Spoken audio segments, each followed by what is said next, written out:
Good morning. Welcome to VSU News. I'm Maya Arthur. And I'm Kat Jerkins. Just in time for the spring, the Chamber of Commerce will be at Miller's Hardware Season Garden Center for our March Business After Hours. In partnership with Good Hospitality, they will be providing food and beverages for the night while you enjoy the Outdoor Gardens networking on March 28th from 5:15 to 7:15 p.m. Come out and support. Lowndes County is trying to spruce up the neighborhood. Jenna Arnold has more on the story. This is Jenna Arnold with VSU News, here at one of the recycling centers that the Valdosta Cleanup Committee provides. Here's Chandra McAllister for more. Chandra McAllister, Community Sustainability Coordinator for the City of Valdosta. It was very successful. We had 22 volunteers and city employees come out and collect 23 bags of litter over on Northside Drive. We usually have city employees that come out to help. Myself, along with the Public Works Director and the City Manager, have come out to volunteer their time and pick up litter. I don't feel that we face a large-scale litter problem. I think we're about average with any other city. We're just trying to do our part to help cut down on the amount that we do have.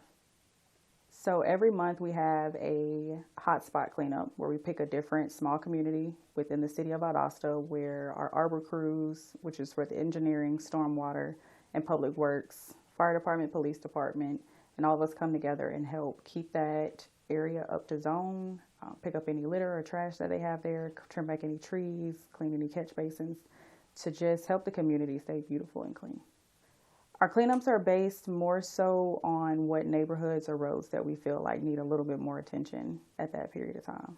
So we have the monthly road cleanup events.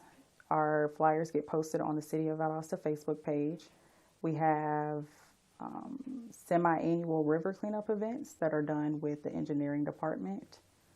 We have Adopt a Road program where any business, organization, schools, or even individuals can come and they will adopt a road within the city, and they do a road cleanup 4 times throughout the year. And it's a free program that we do offer. One man delivering his recyclables stated that many people leave other, non-recyclable items beside the dumpster, making the process more difficult for the cleanup committee.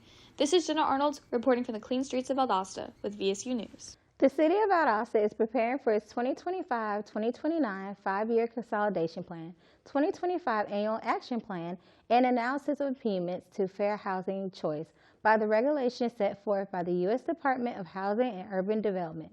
As a part of the planning process, the City of Valdosta invites residents to participate in the Needs Assessment Survey, whether completing an online version or returning a paper version by email or mail. The City asks for your responses by April 9, 2024. For the online version, visit cityofvaldosta.com. With the March 12th presidential primaries right around the corner, new voter registration is now underway in Lowndes County. While most register at the Department of Driver Services, citizens are also able to sign up at the Lowndes County Board of Elections on North Oak Street. Supervisor of Elections Deb Cox expects to have about 85,000 registered by the time the primaries roll around. Cox also reiterated the need for poll workers within the area, saying that while great strides have been made, they were about 30% away from their labor goal. Anyone interested in this opportunity should contact the Lowndes County Board of Elections. Looks to introduce 2 new bills to combat a condemned library organization. 2 years ago, the General Assembly passed a legislation for parents to petition school principals to ban books found in school libraries that would be considered foul. In 2024, 2 additional bills are under consideration to make it easier to ban books from school libraries. The bills have not been passed yet, but the likelihood is high with the support of strong Republican sponsors. The Valdosta State Lady Blazers basketball team pulled off a dominant upset victory this past Saturday as they defeated number 3 ranked Union 74-56. Led behind Khalifa Ford's 30-point game, the Lady Blazers started to pull away in the second half.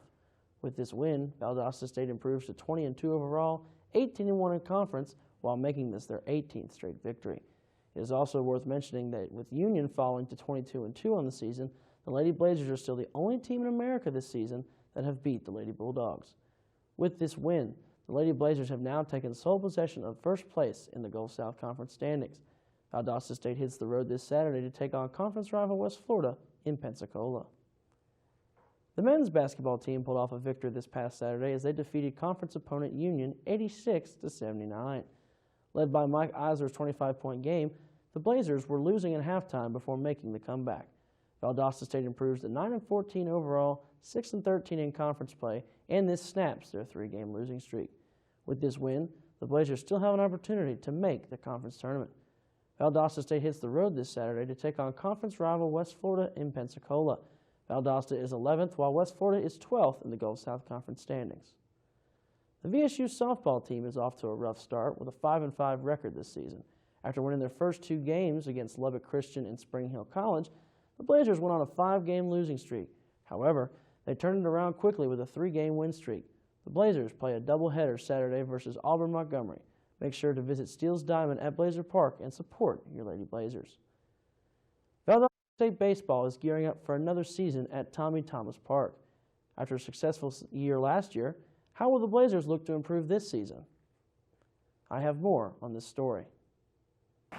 We are live at Billy Grant Field here at Tommy Thomas Park, home of the Valdosta State baseball team.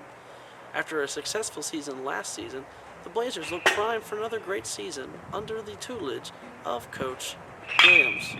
We sat down and talked with our head coach and some of the players from last season's squad to talk to them about their season goals.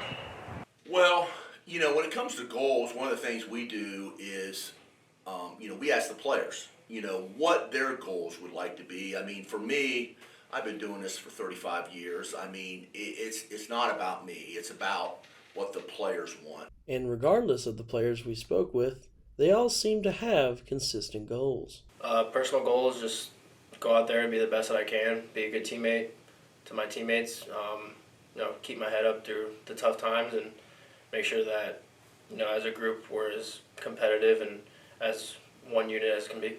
And when we asked Coach Williams if he thought his team could achieve these goals, this is what he had to say. I think this team can reach those goals. They're lofty goals, but if you don't believe that you can reach those goals, you certainly never will. Reporting live from Valdosta, Jack Calhoun, VSU TV. The Kansas City Chiefs defeated the San Francisco 49ers Sunday night for the Super Bowl 58 title, 25-22. On Valentine's Day, the Chiefs held a celebration parade that was unfortunately marred by gunfire. 21 people were wounded in the mass shooting, and at the end of the parade, at least one person was pronounced dead. According to the authorities, 3 people have been detained and are under investigation, according to Kansas City Police Chief Stacey Graves. Our thoughts are with the victims and everyone affected. We'll be sure to keep you updated, and that'll be all for VSU Sports News. January 27, 2024, teachers' financial lessons go viral on TikTok. Shelby Lavmore, a North Carolina 3rd grade math teacher, uses classroom systems that requires her students to pay rent for their classroom essentials, including their own desks. All jobs do not get paid the same, she says. The jobs that are everyday, like line leader and teacher assistant, like those jobs that you must do something constantly, get paid than jobs that are like every now and then or once in a while. At the end of the week, students collect their pay and have a decision to make it or spend it. The exercise gives them some practical life skills for the real world, Lattimore says. In a recent communication addressed to parents and guardians, Dr. Craig Lockhart, the superintendent of Valdosta City Schools, enlightened present concerns regarding student behavior within the district. Despite knowing the exceptional talents and achievements of Valdosta City Schools, students across various domains, according to a recent data analysis, instances of bad behavior, disrespect towards staff, and attendance-related infractions are prevalent in elementary, middle, and high schools. Dr. Lockhart announced immediate measures to address student disrespect. Students found guilty of such behavior may face suspension or similar consequences. In closing, Dr. Lockhart expressed confidence in potential of students and thanked parents for their attention to the matter. Universities nationwide are starting to identify necessary changes to their enrollment strategies. With enrollment cliff approaching in a few years, we will learn what Valdosta State University plans to do ahead of the curve. VSU TV student reporter Wyndham Drayton has more on the story. Coming from the Office of Admissions, today we'll find out how Valdosta State University plans to stay competitive and increase enrollment with the enrollment cliff on the horizon. Valdosta State University, a school renowned for both its excellence in academics and athletics, must now face a new adversity, an oncoming dilemma, the enrollment cliff of 2025.